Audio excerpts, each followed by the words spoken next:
Yeah, I'm right there with you. Yeah. I'm lucky enough. It's like that- 21, 22-gallon tank. Yeah. So I'm lucky enough that I work in a place that I have to travel quite a bit, so they pay a lot of my gas. yeah, I don't quite have that. It fortune, doesn't hurt my pocketbook as much, but I mean, I still buy my own gas. Yeah. As well, so Right. I try to keep the personal and business separate. Sure. Because I'm an honest person at the end of the day. Well, we all try to be, right? So, yeah. So just kind of wrapping up the whole kind of sports and mental health thing. Like everything that they do in this day and age, and you know, and really where I think a lot of the big leaps and bounds came from was he was a former wrestler who was in WWF, and then I think they changed their name to WWE. Nowitzki. Is it Chris Nowitzki, I think? I have that name sounds familiar, but But I have no idea. I think he had played football in college or something like that. And again, if you want to find out more about who I'm referencing, you can by all means go Google it. Google's Google's thing. It's an amazing machine. Go Google it. But I think it was Chris Nowitzki is who it is, and he, as a professional wrestler, ended up with a couple of concussions.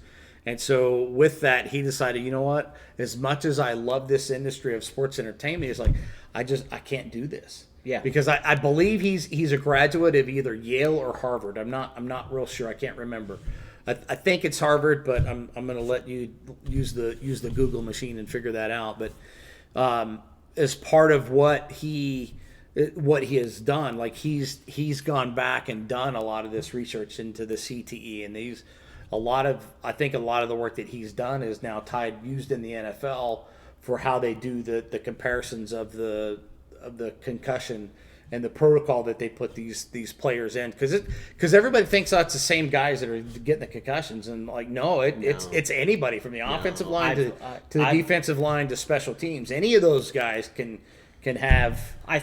I've paid for Sunday ticket for too many years, and I have the ability to watch multiple games at the same time, and it's everyone on the field. Right. Linemen, they're the biggest guys on the field, and they are a football apart. Yeah, if that. And you've seen guys shaking their head walking off the field after a play because they went helmet to helmet too hard. I mean, it doesn't matter how big or small you are out there.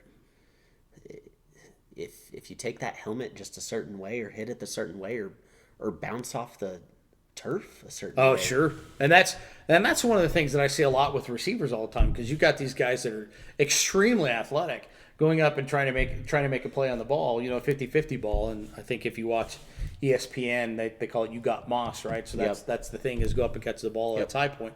But those guys come down, when they come down, if it's unless they're playing on a natural grass field, like those guys are coming down on AstroTurf, and that's not exactly the most soft thing on the face of the planet, because underneath the AstroTurf is concrete. Yep. Yeah, a lot of I don't know how many people actually understand that those fields are usually built up off of the ground, so that they have heating systems, right, and all that stuff underneath them. So right. It's not just a nice clean field. No, there's tons of stuff under that's protected usually by concrete. That way, if they're changing sports in the arena or having a concert, they can roll that AstroTurf either out or up, put it somewhere, and bring in different stuff. I mean, it's incredible how these stadiums have changed. Absolutely. I mean, it's crazy, because I was at the final game at Texas Stadium when the Baltimore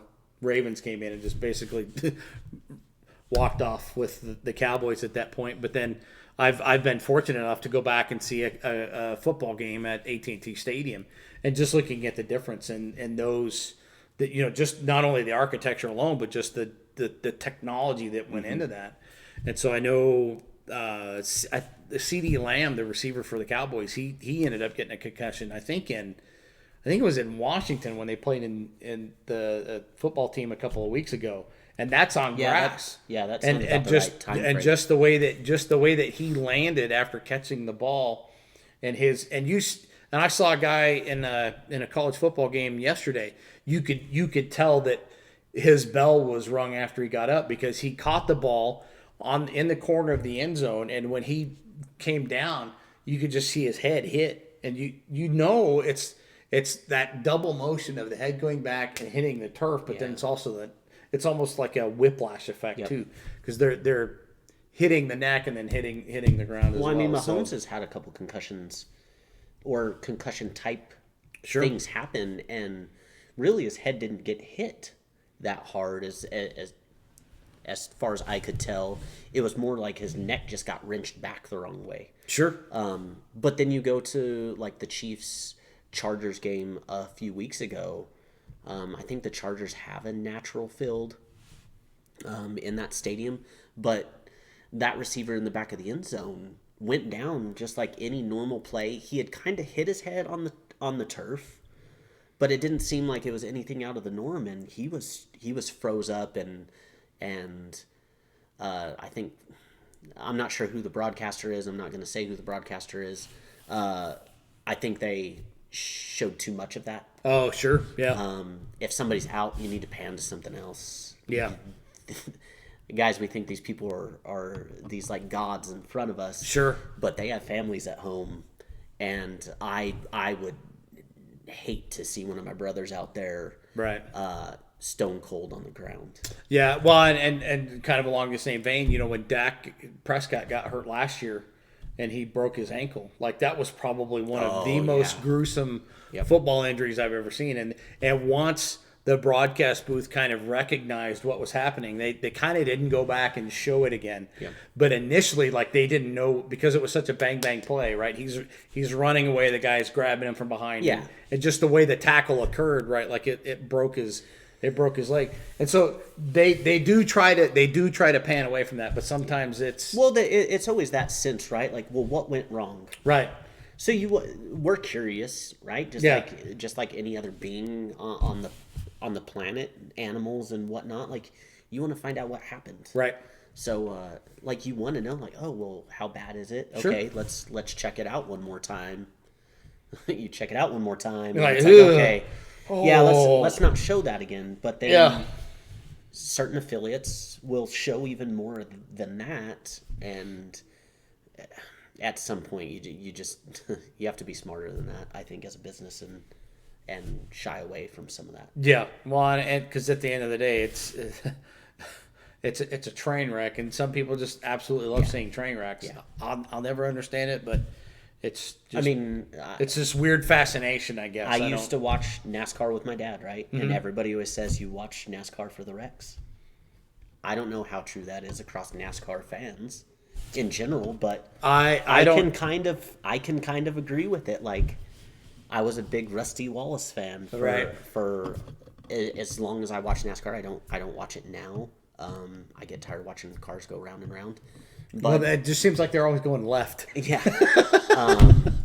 I was always more of a fan of, like, the road courses that they did. But yeah, like, I didn't want to sit there for 2 hours just like, I was like, okay, well, who's gonna wreck? Yeah. Like, yeah. What's something crazy gonna happen in the pits? Is a tire gonna roll out and from another car? You're like, and that sounds terrible. I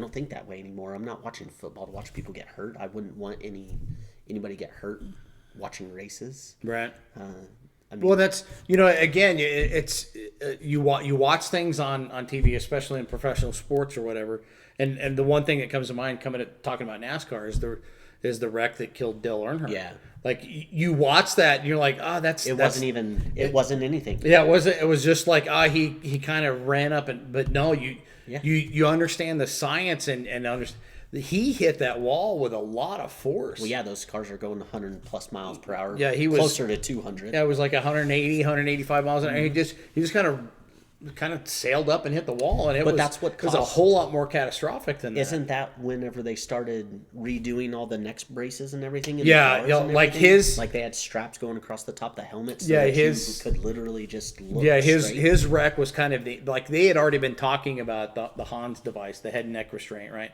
And so they had already been kind of talking about it, but I think his wreck kind of was the impetus for moving forward with it.